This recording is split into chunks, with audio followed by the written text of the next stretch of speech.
उनके पास मैं जा रहा हूँ और जगदेव बाबू के विचार को मैं उनके बीच में रख रहा हूँ। उन्होंने मंत्री मंडल का विस्तार कर रहे हैं, तो इससे क्या लोगों को क्या फ़ायदा होगा, लोग कितना काम कर पाएंगे जो भी मंत्री बनेंगे।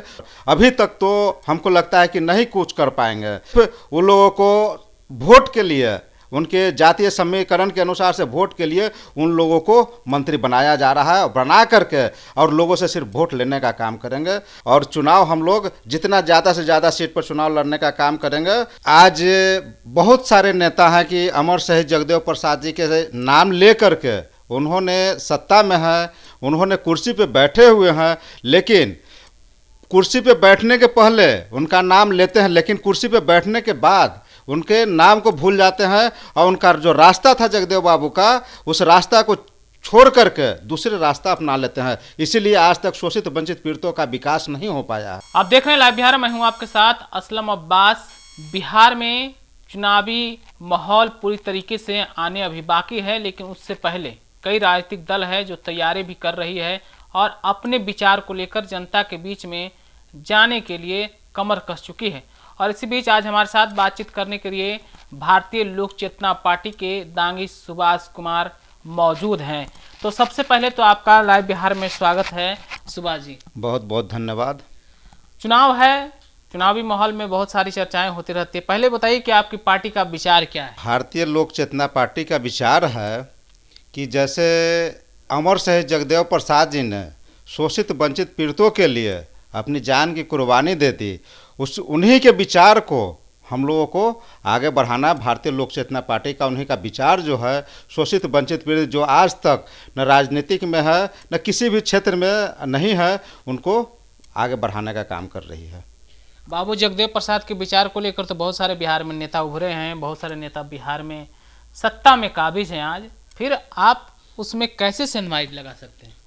जैसे आज बहुत सारे नेता हैं कि अमर शहीद जगदेव प्रसाद जी के नाम ले करके उन्होंने सत्ता में है, उन्होंने कुर्सी पे बैठे हुए हैं, लेकिन कुर्सी पे बैठने के पहले उनका नाम लेते हैं, लेकिन कुर्सी पे बैठने के बाद उनके नाम को भूल जाते हैं और उनका जो रास्ता था जगदेव बाबू का, उस रास्ता को छोड़ करके दूसरे रास्ता अपना लेते हैं। इसीलिए आज तक शोषित वंचित पीड़ितों का विकास नहीं हो पाया है। तो आखिर क्या वजह है कि आप जिन पे ये बातें कह रहे हैं, आरोप लगा रहे हैं कि वो लोग सत्ता में आने के बाद समाज की बात, वर्ग की बात भूल जाते हैं, आप पे लोग कैसे विश्वास करें? इसके लिए आपके पास क्या खाका है?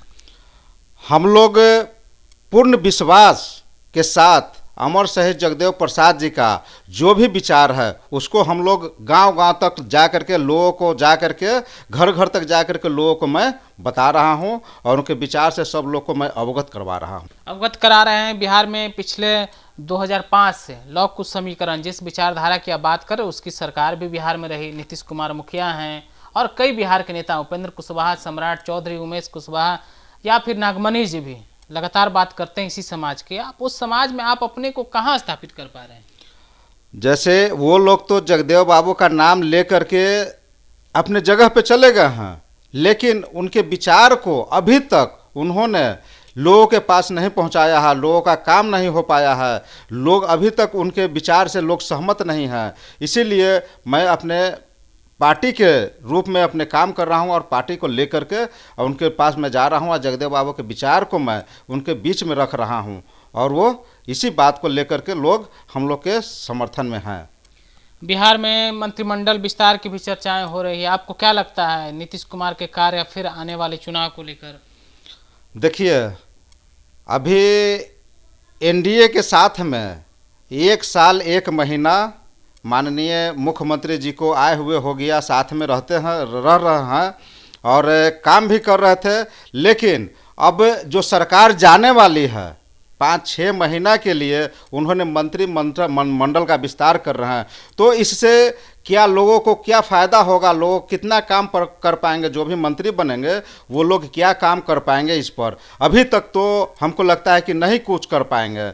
सिर्फ वो लोगों को वोट के लिए, उनके जातीय समीकरण के अनुसार से वोट के लिए उन लोगों को मंत्री बनाया जा रहा है, बना करके और लोगों से सिर्फ वोट लेने का काम करेंगे और वोट लेने के बाद में फिर उन लोगों का कोई काम नहीं कर पाएंगे। नीतीश कुमार तो लगातार कर रहे हैं, महिलाओं के लिए काम किया, सभी वर्ग के लिए काम किया। प्रगति यात्रा में लगातार लोगों से घूम घूम कर बात कर रहे थे मुख्यमंत्री, और मंत्रिमंडल विस्तार की बात भी हो रही है। उनको तो दावा है कि अब की बार जो है भारी बहुमत से सरकार बनेगी। संख्या की बात हो रही है 225 की पार।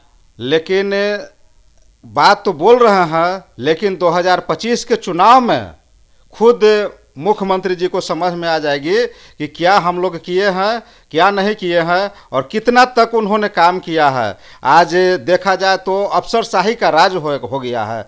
बिना अफसरशाही का राज हो गया है, बिना उस पर चढ़ाए हुए किन्हीं का काम नहीं हो रहा है। लोग ऑफिस का चक्कर लगाते रह रहे हैं, लेकिन उनका काम नहीं हो पा रहा है।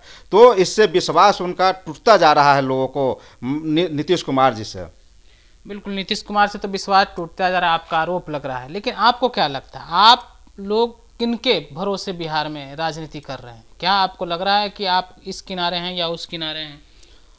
हम लोग अभी किसी के साथ में राजनीति करने के लिए नहीं है। हम लोग अपने बदौलत, अपने ताकत पे, अपने समाज के लोग एकत्रित हैं, उस पे हम लोग अपना चुनाव का बिगुल फूंका हो, और चुनाव हम लोग जितना ज़्यादा से ज़्यादा सीट पर चुनाव लड़ने का काम करेंगे, चुनाव लड़ेंगे।